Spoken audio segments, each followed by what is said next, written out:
Hey, John the Tech here from Linkswell Automotive, and in this installation video we'll be installing our Generation 2 T-Style into this new Ford F150.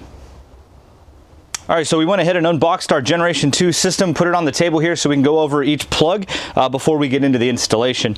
So I want to run through these real quick. Your green plug is for your RCA DVR. This is going to be if you've got an existing DVR camera and you want to be able to display it onto your T-Style, you'll use this green DVR plug. You've got the black camera input plug. This is going to be where you plug in your rear, your right, or your front cameras. Your gray auxiliary plug. Your yellow RCA output plug. So this is going to be for all of your aftermarket amplifiers. If you've got an amp for your front speakers or your rear speakers or your subwoofer as well, you got to make sure that you pay attention because this one also has your microphone input for your Bluetooth. So you want to make sure you use this yellow plug even if you don't have amplifiers hooked up. Your FM antenna adapter. Your USB 3 input is a purple plug, and then the red plug is going to be your USB 1 and 2 input. You've got a red CAN box here, and you got to make sure you plug this into the main harness with the white plug here. This is what's going to actually decode all of the information on the car, telling it when the doors are open, when the car's on, when the car's off. So you got to make sure that gets plugged in. Obviously your main power harness here, your GPS antenna. You're going to want to make sure you use our GPS antenna. A lot of customers have tried using that factory Ford antenna, and it's about 25% of the time it works. Most of the time it doesn't. So you're better off just using our antenna that comes with it. This white dongle here, this is what's going to actually work for your phone interface. So when you go to phone link and it's going to ask you to plug in the product, that's this white cord here. And then if you notice on the back side, it's got a female USB, and you're going to plug in your phone cord into that, and it's going to decode whether it's an Apple or an Android phone and then launch the according software. Then you've got your DVR dash cam. This here comes with your kit. You're going to mount this on the windshield right behind the rear view mirror. Plug it into one of the USBs. Suggestion would be to use USB 3, the purple plug, for the DVR camera, and then your Bluetooth microphone. So you're going to want to make sure you hook that up. We can't interface with the factory ones currently, and there is no microphone on the face of the unit any longer, so you make sure you install that external microphone. But real quick, before I get back into the install, I want to show you a few things that make Generation 2 a little different. First is that we have a new bezel here that comes with 3 switch spots.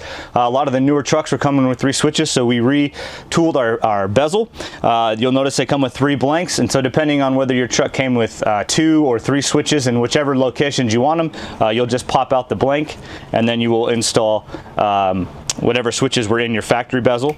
As well, our new one, our Generation 2, comes with its own airbag light cover. So if you saw any of our install videos on our Generation 1s, you saw how you had to pull apart that factory bezel to get that out. You no longer have to do that. And then for those of you who had the automatic climate control, and you saw maybe our Generation 1 where you had to remove the entire circuit boards and all of those ribbon cables, that's no longer a thing. We've got one unit that's going to work on both high end and low end, so both automatic and manual climate, and the boards are all built in. So all of this for Generation 2 is going to be completely 100% plug and play. No cutting, no crimping, none of that stuff, no swapping bezels. We did everything we could to make this installation as simple as possible. So these should be all the parts you have for your install. You're not going to use every cord, so if you don't have an auxiliary input, you don't necessarily need to use the gray plug. If you're going to use the DVR camera we provide, you're not going to use the green plug, and so on and so forth. So now that you got an idea of what parts you need, let's get in the truck and start this install. All right, so we have ourselves inside our truck now. So the first step for us to do the installation is we've got to get this front bezel off, and in order to do that, depending on what style truck you have, if you've got the one that's got more of the amplified system, this top bezel is going to have a speaker, a center channel up there. You'll pop off, use a plastic pry tool to pop off the front grill, and there'll be 2 7mm underneath that center channel grill. You'll pull off those 2 7mm, which will then let you unsnap the top tray. And then once this top tray's unsnapped, there'll be 2 7mm right here on top holding this front bezel on. So Depending on, again, this one doesn't have a center channel, so it's just got a rubber mat. The higher end ones have got that center channel. So we'll take those two 7mm off there, take these two 7mm off here, pull off this dash bezel, and then you're going to need to take off 6 7mm here holding the screen on, and then there'll be 4 7mm holding on the CD and radio drive. So we'll go ahead and get our tools. And in order to do this, you're going to need a 7mm, depending on how you want to do it. If you want to use a ratchet, you can do that. If you've got a cool angle bit, you can use your drill. It gives it so that you can make that angle coming down. So let's go ahead and pull off these dash bezels, and then once we get everything pulled apart, we will talk about which harnesses plug into what, and then we'll get our bezel and we'll get this install done.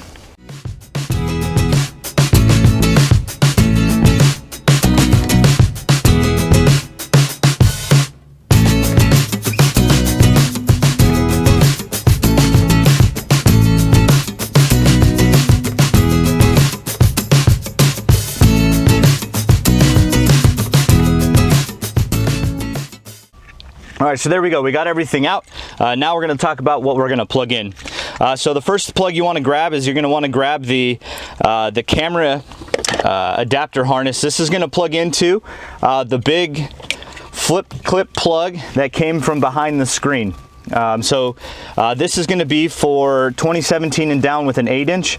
In 2018 and up, all of them. If you've got a 2015 to 17 4-inch, you're actually going to have a little bit smaller plug, and that should be in your install kit as well. But what you'll do is you'll go ahead and plug that in, and then make sure that locks in. Now I do want to make a note of caution. There are 3 wires coming off of this plug here, a gray, a white, and a red. You may have a desire to connect something to these, but please do not. These are attached to the CAN bus system, and putting these to power, putting these to ground or something could cause your truck to have lots of problems. So be sure that these plastic caps stay on there, and that you don't connect those to anything. Now on the other side, you're going to have an RCA.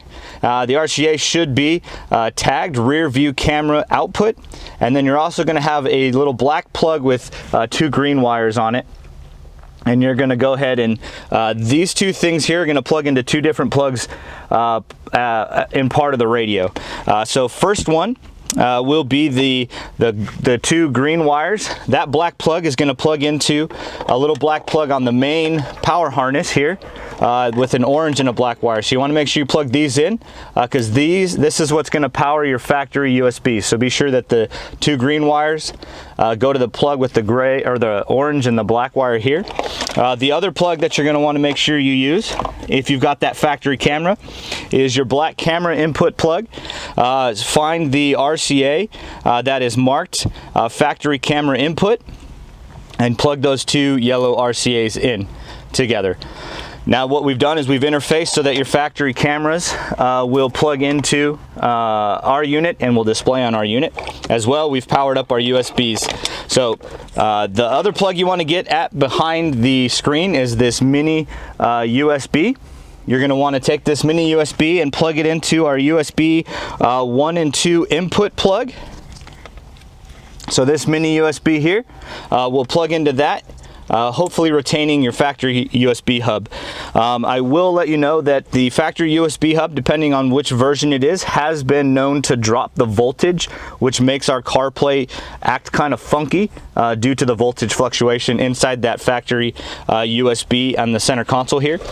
You can remove that USB bezel if you'd like and pull the circuit board out, and with a little bit of hot glue you can run our universal USBs in there and mount them there if you wanted to use that hub, if you find that that hub is actually dropping the voltage on you. Again, we have not had 100% where they've dropped voltage, but there has been a pretty good percentage of it. So if you notice when you get it installed that the CarPlay is not working through that factory hub, best advice would be to run one of our universals into the glove box, the one that you're not using for the DVR camera. And then once you do that, then the USB should work just fine. So those are the 2 plugs that you're going to get behind the screen. Again, like I said earlier, there's a blue plug here for the factory and navigation antenna, satellite antenna, and you're going to be very tempted to use this. Please do not. Like I said, majority of them you have to pull back out, and you're going to have to install our GPS antenna. Best place for that GPS antenna is right up back behind here. There's 2 air vents, and there's also where the factory antenna can be, right there into the plastic. You can just double stick tape that. It's really easy, and you run the wire back in here and plug it into the unit. It's a very simple install to use our antenna. Okay, then you've got the 3 plugs that you're going to use at the CD player. So these 2 plugs are going to go into our main power plug. So you're going to want to make sure you plug in those 2 harnesses. And then depending on which setup you have, you may have multiple antennas at your CD player. If it's yellow, don't use it. That's going to be satellite radio. You're going to want to use the cable that's either black, white, or orange. It's going to be a very thick wire, and that's going to plug into your FM antenna adapter to make sure that you could still use your FM radio. If you can see in there, there is a small pin in the middle of that. So you just want to be very careful when you plug that in, because if you bend that pin, you'll actually get no reception. So you plug that in. So now you've been able to retain your factory USB, you've been able to retain your factory reverse cameras, and now you've got your power hooked up for your speakers, and you're turning everything on. Last thing we want to talk about is this red box. There's a white plug coming off of the main harness that's going to plug into this red box. If this red box is not plugged in, your system's not going to turn on. This is what decodes all of the CAN bus system that's going on in the car. So you want to make sure you plug those in. And then these plugs are all going to route to the back of our screen. The other things that we got to make sure we plug in is you've got the 2 plugs that come off of the back of your climate control board. So that front bezel, that first bezel you pulled off, there should be 2 plugs behind the climate controls, and these are going to plug directly into the back of our T-style unit. So if you don't have both of these plugged in, your climate control is not going to work.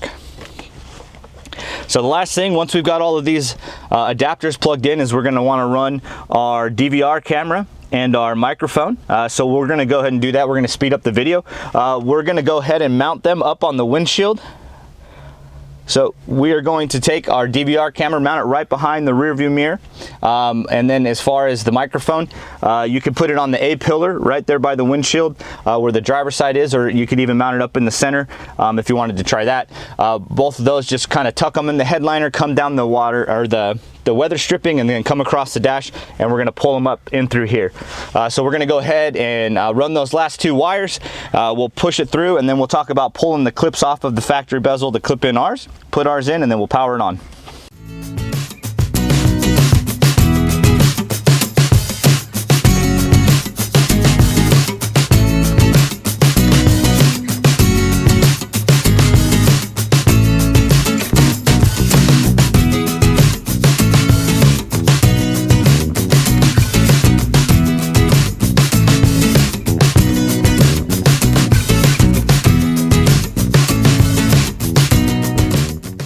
Alright, so we've got all of our wires ran and we're all plugged in. So you can see there's little orange clips here on the back of the factory bezel. And as well, you've got your switches. So with a little flat blade screwdriver or pick, you're just going to want to reach in there and undo these clips so that you can transfer them over to the spots on our T-style bezel. So take off each of these orange clips, and then for the switches, just push in the sides, and they will unclip, and you can pull those out. And again, you'll put those into the bezel of the T-style. So now that we've got all of our clips off and our switches, we're going to go ahead and grab our T-style unit. We're going to put the clips on. We're going to go ahead and put the switches in, and then we're going to plug all of this stuff in.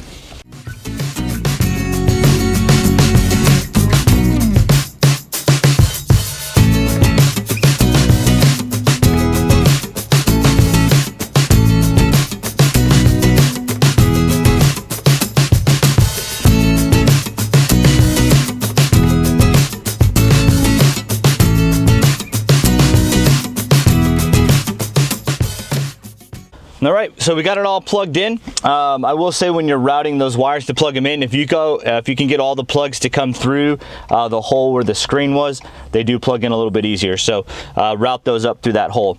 But our bezel's all put in, so we're going to go ahead and reinstall it in reverse.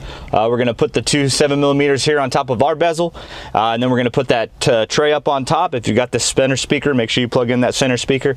Put those two screws in there. Put our grill back on, or the rubber mat, and then we'll power it on and see if she works.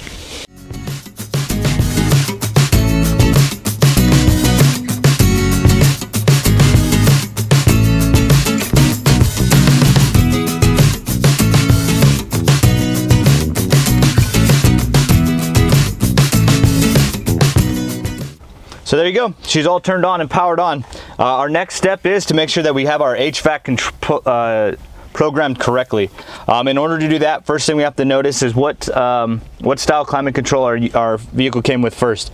This one here, you can see the knob on the left is fan speed, the knob on the right is temperature, which means that we've got ourselves a manual climate control, which means we're going to set our stuff for F150 low. If you had two knobs and both of them were volume, or sorry, not volume, but temperature, meaning you had dual climate control, so the passenger and the drivers could have different temperatures. That means you have an F-150 high, and if you do not program your HVAC system correctly, your climate controls aren't going to work.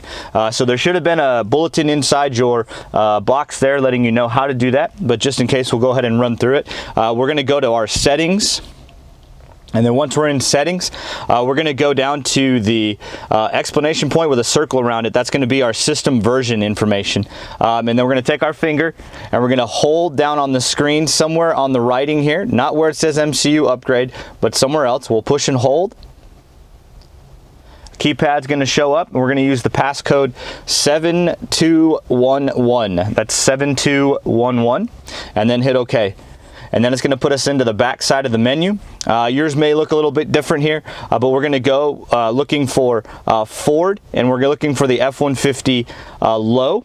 Now again, if you had the high-end dual climate, you're going to look for F-150 high. You'll press it, select which one you want.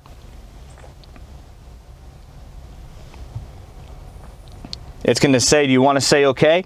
You hit yes. And then once it's set, you're going to have to turn the truck off and let it hold its memory. So if you changed it, so if it was set to F-150 low and you needed an F-150 low, you don't have to do anything. It's already set. But if it was set for F-150 low and you need it high and you changed it to high, then you'll have to cycle the key off and back on so that it can be, so that it will remember the settings.